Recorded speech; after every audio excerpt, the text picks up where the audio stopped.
Welcome to online classes. तो बेटाओ आज की जो वीडियो उसमें नया टॉपिक है आपका एक्टिव पैसिव वॉइस। देखो क्या होता है वॉइस। वॉइस एक वाक्य होता है, यानी it means it gives A sound. यानी कहने का मतलब ये होता है एक कर्ता के द्वारा, एक सब्जेक्ट के द्वारा जो कुछ भी स्पीक किया जाए, जो कुछ भी क्या किया जाए, बोला जाए, वो क्या कहलाता है, वाक्य कहलाता है। ठीक है बेटा, यह एक साउंड से क्या होता है, रिलेटेड होता है। हमारे जो टॉपिक है बेटा 10वीं में, उसके अंतर्गत परीक्षा के अंतर्गत दो प्रकार के प्रश्न पूछे जाते हैं। देखो नंबर फर्स्ट कैसे आते हैं, example Rahul is reading a book today। अब देखो बेटा ये इस तरीके से आया, और इसको एक तो आता है सीधा सीधा बदलने के लिए, यानी पूरे वाक्य को चेंज करने के लिए, और जबकि दूसरा जो टॉपिक है इसके अंदर दूसरी तरीके से जो पैसिव आता है वो क्वेश्चन आता है सीधा, और क्वेश्चन को यानी एबी में ना होकर वो पीबी में ही बना होता है, यानी एबी में ना होकर पीबी में ही बना होता है। और उसके अंतर्गत 4 ऑप्शन होते हैं। देखो इसको देखो पहले। अब आपका राहुल क्या हो गया, सब्जेक्ट बेटा इज एचबी है, रीडिंग आपकी एमबी है, ए बुक आपका क्या हो गया, ऑब्जेक्ट है, और टुडे आपकी एडवर्ब या ईटीसी हो गई। एक तो ये क्रिया हो गई। अब इसको जैसे हम बनाएंगे तो a book is being read by Rahul today, यानी कर्ता को कर्म कर दिया, कर्म को कर्ता। एक तो ये तरीका है इसको बनाने का। दूसरा कैसे आता है, दूसरा ये आता है ही ब्लैंक दे दिया, हिज वर्क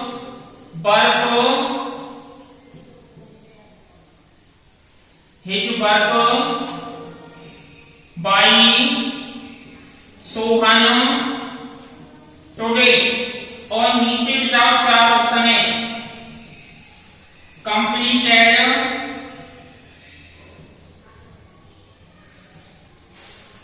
बाज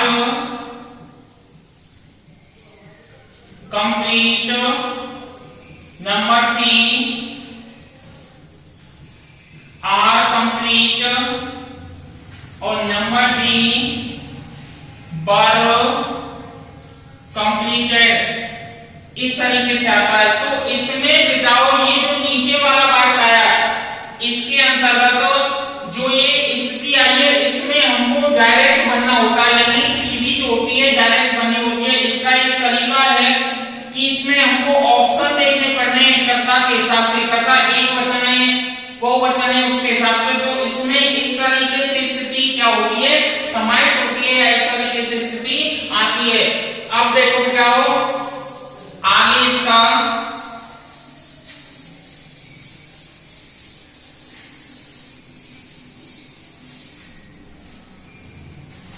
वॉइस, वॉइस 2 प्रकार के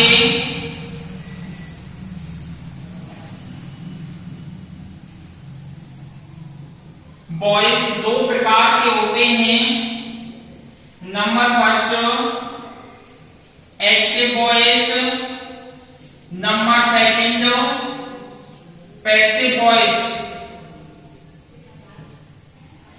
एक्टिव वॉइस और नंबर सेकंड पैसिव वॉइस। अब देखो बताओ, एक्टिव यानी जिसके अंतर्गत, जिस वाक्य के अंतर्गत कार्य करने वाला, जिस वाक्य के अंतर्गत कार्य करने वाला कर्ता प्रमुख होता है, अर्थात किसी वाक्य में कर्ता के द्वारा ही कार्य किया जाता है, वो एक्टिव वॉइस के नाम से जाना जाता है। नंबर 2 है पैसिव वॉइस। पैसिव वॉइस किसे कहते हैं, जिस वाक्य के अंतर्गत, जिस सेंटेंस के अंतर्गत कार्य करने वाला कर्ता प्रमुख ना होकर, जिस वाक्य के अंतर्गत कार्य करने वाला कर्ता प्रमुख ना होकर कौन प्रमुख होता है, कर्म प्रमुख होता है, उसे पैसिव वॉइस के नाम से जाना जाता है। जिस वाक्य के अंतर्गत कर्ता प्रमुख होता है वो एक्टिव वॉइस हो गया, और जिस वाक्य में कर्ता निष्क्रिय होता है, कर्म प्रधान होता है, उसको पैसिव वॉइस के नाम से जाना जाता है। तो बताओ परिभाषा देखो इसकी, देखो हेडिंग लगा लो, एक्टिव वॉइस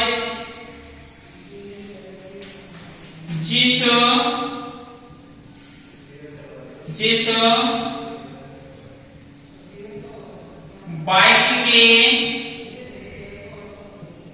अंतर्गत, जिस वाक्य के अंतर्गत कार्य करने वाला, जिस वाक्य के अंतर्गत कार्य करने वाला कर्ता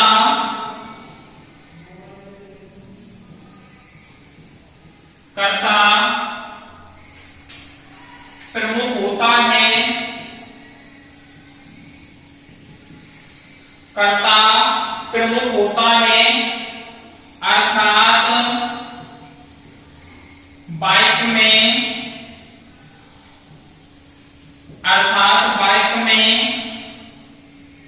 कर्ता के द्वारा ही, कर्ता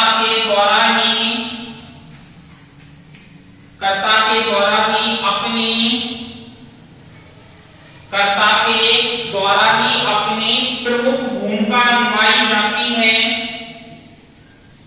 अपनी प्रमुख भूमिका निभाई जाती है, प्रमुख भूमिका निभाई जाती है, उसे कर्ता वाच्य या एक्टिव वॉइस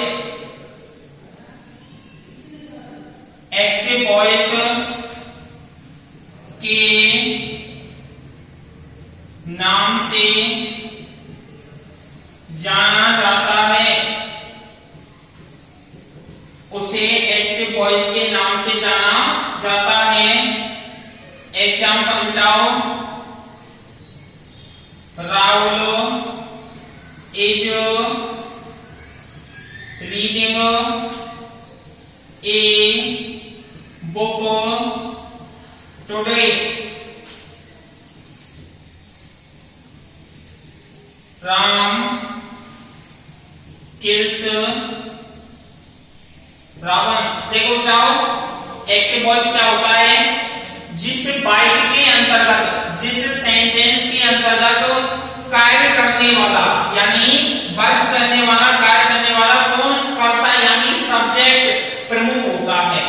जिस वाक्य के अंतर्गत कार्य करने वाला कर्ता प्रमुख होता है, अर्थात वाक्य में कर्ता के द्वारा ही अपनी प्रमुख भूमिका निभाई जाती है, उसे कर्ता वाच्य या एक्टिव वॉइस के नाम से जाना जाता है। ऐसा कह सकते हैं सीधे सीधे शब्दों में, अर्थात कर्ता प्रमुख है, यानी कर्ता अपनी मेन भूमिका निभा रहा है। देखो दो वाक्य लिखे हुए, Rahul is reading a book today. अगर इस वाक्य में से राहुल को हटा दिया जाए तो इज रीडिंग ए बुक, इसमें हमको अंदाज नहीं लगेगा कि कर्ता कौन है। अब राहुल यहाँ पे सेंटेंस के अंतर्गत ही कर्ता की भूमिका निभा रहा है। दूसरा राम, तो इस सेंटेंस के अंदर राम जो है वो एक सब्जेक्ट की क्या निभा रहा है, भूमिका निभा रहा है। ये सब्जेक्ट हो गया, ये आपकी वर्ब हो गई, और ये आपका क्या हो गया, ऑब्जेक्ट हो गया। क्लियर है बताओ। इसी प्रकार ये आपका सब्जेक्ट है, ये एच भी है, ये एम भी है, ये ऑब्जेक्ट है, और ये आपका ईटीसी है। क्लियर है ना यहाँ तक। आगे देखो, पैसिव वॉइस।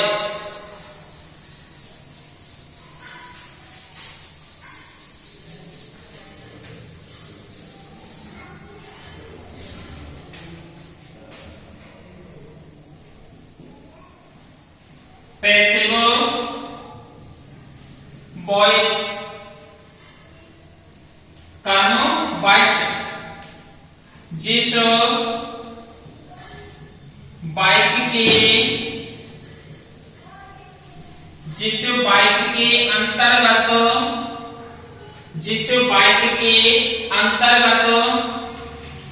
कार्य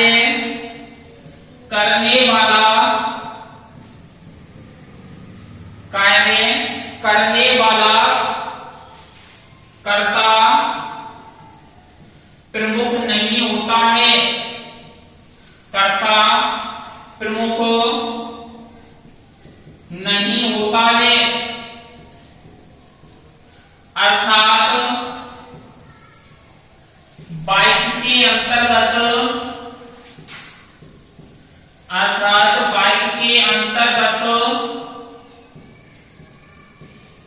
कर्ता निष्क्रिय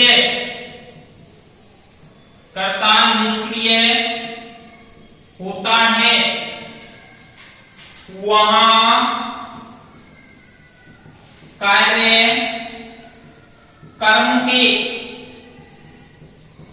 वहां कार्यकर्म यानी ऑब्जेक्ट के द्वारा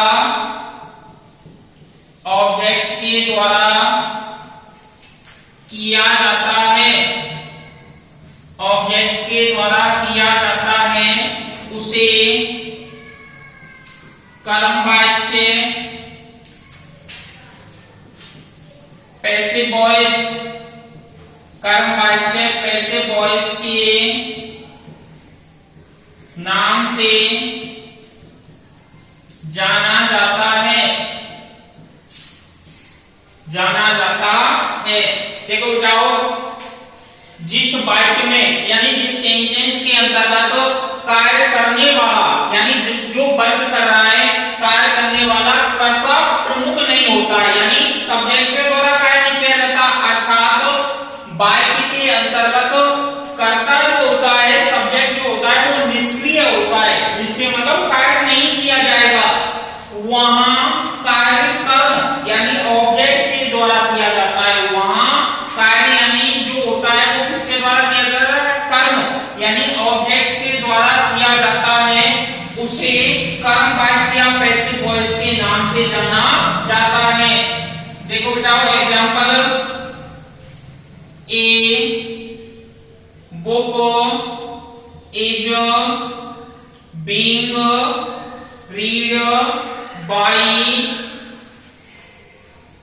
राहुल टुडे। पहले मैंने जो आपको एक्टिव में एक उदाहरण दिया था, एक्टिव वॉइस का उदाहरण दिया था, उसी का मैंने क्या कर दिया, पैसिव में ट्रांसलेट कर दिया। तो ए बुक उस वाक्य का क्या था? ऑब्जेक्ट था, लेकिन यहाँ क्या हो गया? सब्जेक्ट। इज साइकिल रखी, डी में विशेष शब्द आ गया, रीड एम बी की क्या हो गई? थर्ड फॉर्म हो गई। बाय राहुल, अब बिठाओ मां का क्या था? सब्जेक्ट, लेकिन यहाँ क्या हो गया? ऑब्जेक्ट। उस वाक्य में क्या था? सब्जेक्ट था, लेकिन इस वाक्य में किसकी भूमिका निभा रहा है? ऑब्जेक्ट यानी कर्म की भूमिका निभा रहा है। और उसके बाद टुडे। दूसरा एग्जांपल था राम किल्स रावण वाला। तो देखो, Ravan is killed by Ram. देखो बेटा, उस वाक्य में रावण क्या था? कर्म, लेकिन यहाँ क्या है? कर्ता। इज साइकिल लगी, किल्ड बल्कि तर्पण लगी बाय राम। उस वाक्य में राम क्या था? सब्जेक्ट, लेकिन यहाँ क्या हो गया? ऑब्जेक्ट। क्लियर है बेटा? यानी कर्ता को कर्म और कर्म को कर्ता बनाते हैं इसके अंतर्गत। अब इसके बाद करते हैं नियम नंबर फर्स्ट की।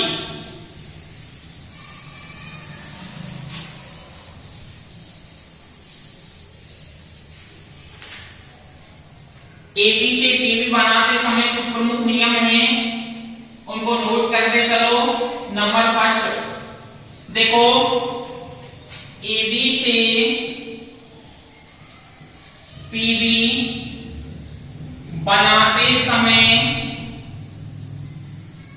एबी से पीबी बनाते समय हमेशा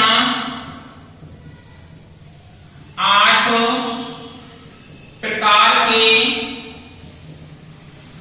प्रकार के पेन टेंस का प्रयोग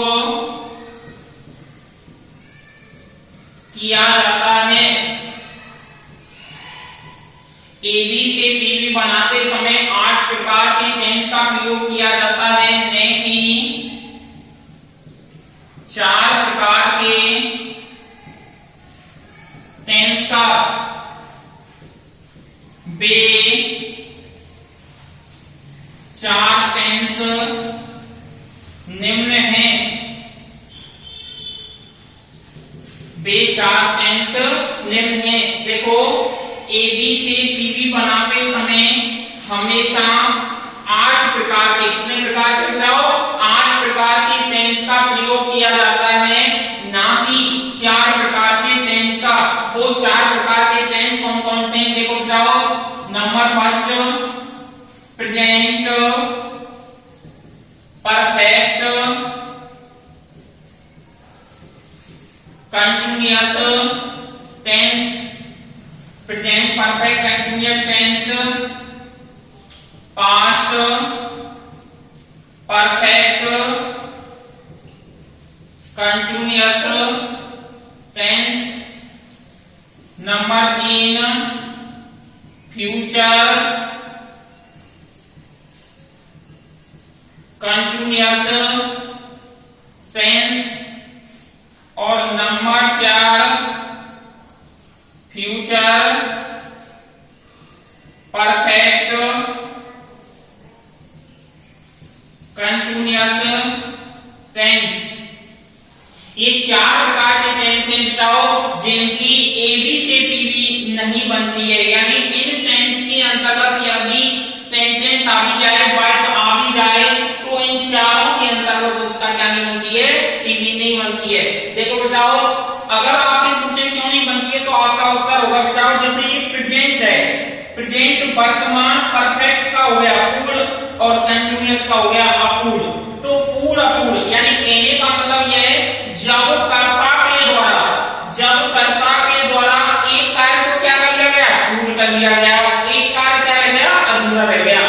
जो कार्य पूर्ण हो गया है, यानी जो सेंटेंस या जो कार्य पूर्ण हो गया, उसके लिए तो आप परफेक्ट टेंस का प्रयोग कर देंगे, लेकिन अधूरे में आप क्या लगाएंगे? आईएनजी लगाएंगे। तो बीइंग शब्द जो जुड़ेगा, तो ये स्थिति आ जाएगी सेंटेंस के अंतर्गत कि एक में तो आपने पूर्ण अवस्था लगा दी, और एक में कैसी अवस्था रह गई? आपकी अधूरी अवस्था रह गई।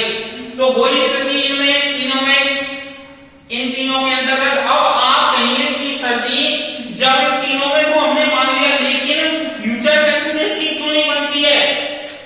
तो आपका उत्तर ये होना चाहिए कि फ्यूचर कंटिन्यूअस की इसलिए नहीं बनती है क्योंकि फ्यूचर के लिए हम जो एचबी है वो विल बी और शैल बी का प्रयोग करते हैं। इसका विल बी और शैल बी का। अब जब इसका पैसे बनाएंगे, तो बी की यानी विल बी स्वयं उसकी साइड किया और शैल बी साइड किया है, तो बी की फॉर्म क्या लगाएंगे? बीइंग लगाएंगे। तो एक साथ दोनों अवस्थाएं कैसे आ सकती हैं? यानी कहने का मतलब बी भी आ रहा है और बीइंग, यानी विल बी बीइंग, यानी एक साथ एक ही फॉर्म की, ये 4 अवस्थाएं में जीरंड वाली अवस्था कैसे आ सकती है? जब ये है नहीं आ सकती, तो इनका क्या नहीं बनाया जाता? पैसिव नहीं बनाया जा सकता। यानी जब आई नहीं है रही है, तो उसका हम पैसिव कैसे बना सकते हैं? यानी एक साथ दोनों अवस्थाएं कैसे, यानी इनको क्या कर सकते हैं? पैसिव में मोल्ड कर सकते हैं। ध्यान रखना चाह रहा हूं, present perfect continuous tense passive नहीं बनेगी, past perfect continuous tense passive नहीं बनेगी, फ्यूचर परफेक्ट टेंस पैसिव नहीं बनेगी, और फ्यूचर परफेक्ट कंटीन्यूअस टेंस इसकी भी पैसिव नहीं बनेगी। ध्यान रखना। बात करते हैं नियम नंबर 2।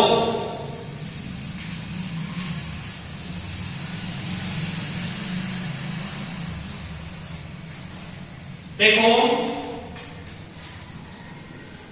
रूल नंबर 2, एबी से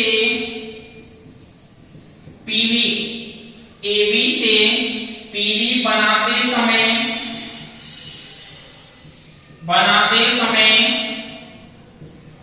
कर्ता सब्जेक्ट कर्ता को कर्म, यानी कर्ता को सब्जेक्ट को कर्म और कर्म ऑब्जेक्ट को कर्ता सब्जेक्ट में बदला जाता है। देखो एबी से पीबी बनाते समय कर्ता को किसमें, कर्म में, और कर्म को किसमें, कर्ता में बदला जाता है। यानी सब्जेक्ट को किसमें बिठाओ, ऑब्जेक्ट में, यानी कर्ता को इसमें और ऑब्जेक्ट को कर्म में, कर्ता को कर्म और कर्म को कर्ता में बदला जाता है। एग्जांपल देखो, मुकेश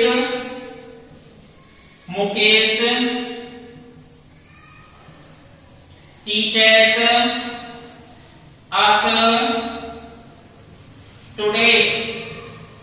देखो बेटा मुकेश क्या है, सब्जेक्ट, टीचर्स क्या है, वर्ब, अस क्या है, ऑब्जेक्ट, टुडे क्या है आपकी एडवर्ब। चेंज कर दो बताओ, कर्ता को कर्म, अस का क्या हो गया बी, अस का क्या हो गया बी। अब देखो टेंस कौन सा है, प्रेजेंट इंडेफिनिट, कंटीन्यूअस में बदल जाएगा तो बी के साथ क्या लग जाएगा आर, बी आर, तीसरी तक कौन हो जाएगी taught, be are taught by Mukesh और ईटीसी। अब देखो बी क्या हो गया सब्जेक्ट, आर क्या हो गया एचबी, टॉट क्या हो गया वर्ब की थर्ड फॉर्म हो गई, बाय मुकेश यानी आपका ऑब्जेक्ट हो गया, और टुडे क्या हो गया आपका ईटीसी। देखो सेंटेंस के अनुसार यानी अस्का क्या हो गया ऑब्जेक्ट में बदल दिया और मुकेश को किस में कर दिया सब्जेक्ट, यानी कर्ता को कर्म और कर्म को कर्ता बनाया जाता है। ध्यान रखना एबी से पीबी बनाते समय कर्ता को कर्म और कर्म को कर्ता में बदला जाता है। क्लियर हो गया बेटा, इस तरीके से ध्यान रखना है नियम को। आगे चर्चा करते हैं नियम नंबर 3।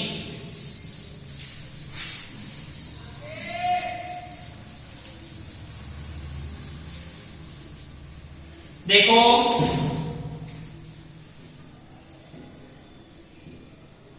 एबी से पीबी, एबी से पीबी बनाते समय हमेशा, एबी से पीबी बनाते समय हमेशा एमबी की थर्ड फॉर्म, एमबी की थर्ड फॉर्म का, एमबी की थर्ड फॉर्म का प्रयोग किया जाता है। एमबी की थर्ड फॉर्म का प्रयोग किया जाता है, अर्थात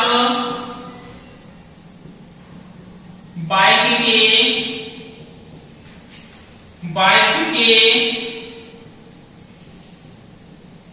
अंतर्गत, बाइक के अंतर्गत कोई भी टेंस हो, किंतु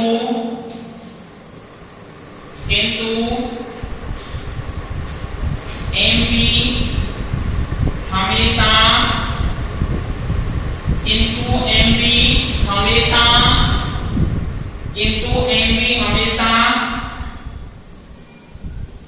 थर्ड फॉर्म की ही लगेगी, थर्ड फॉर्म की लगेगी। देखो बेटाओ ये कह रहा है, इसका स्टेप फॉर्मूला लिख लो, क्या है बताइए आप। फॉर्मूला इसका यानी object plus HB plus MB third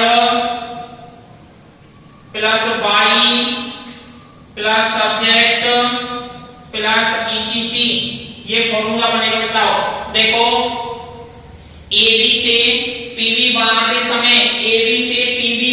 समय हमेशा मुख्य क्रिया की AB से PV बनाते समय मुख्य क्रिया की थर्ड फॉर्म का प्रयोग किया जाता है। अर्थात वाक्य के अंतर्गत कोई भी टेंस हो, किंतु आपको मुख्य क्रिया की थर्ड फॉर्म का ही क्या करना है, प्रयोग करना है, थर्ड फॉर्म का प्रयोग करना है।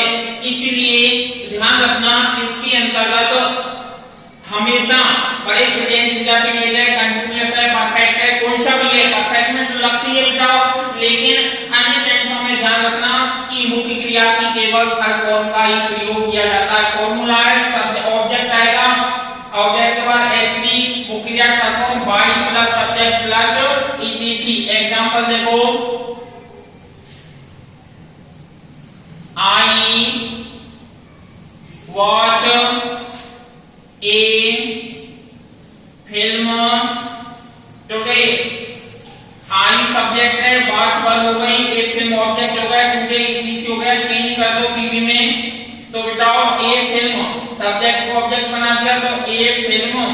टेंस देखो कौन सा है, प्रेजेंट है, तो इसके आधार हो जाएगा ए फिल्म के हिसाब से। कंटीन्यूअस में एज, ए फिल्म एज, तो एमबी की थर्ड फॉर्म हो गई वॉच बाई, आई का क्या हो गया मी, और टुडे।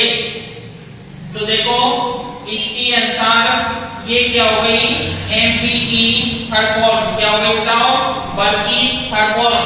दोबारा से बताता हूं, आई क्या हो गया, कर्ता हो गया आपका, वॉच क्या हो गई, वर्ब हो गई, ये वर्ब हो गई, ये ए फिल्म क्या हो गया, ऑब्जेक्ट हो गए, ए फिल्म क्या हो गया, ऑब्जेक्ट हो गया, और टुडे आपकी एडवर्ब हो गई या ईटीसी हो गई। अब देखो टेंस के हिसाब से चेंज करना है, तो ए फिल्म क्या है आपका, ऑब्जेक्ट हो गया, नियम के अनुसार ऑब्जेक्ट है, इज क्या हो गया, एचबी, ये क्या हो गई, एचबी हो गई।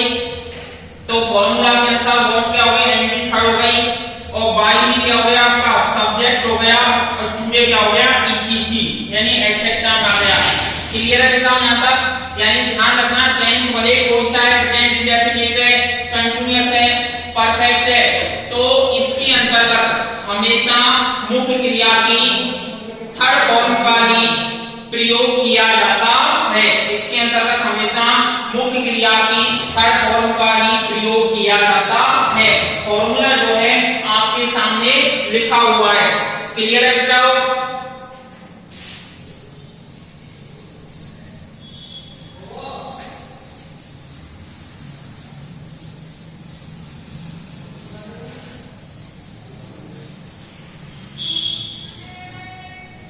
तो अगले नियम की बेटा चर्चा करेंगे हम आपसे नेक्स्ट वीडियो में। ठीक है बेटा?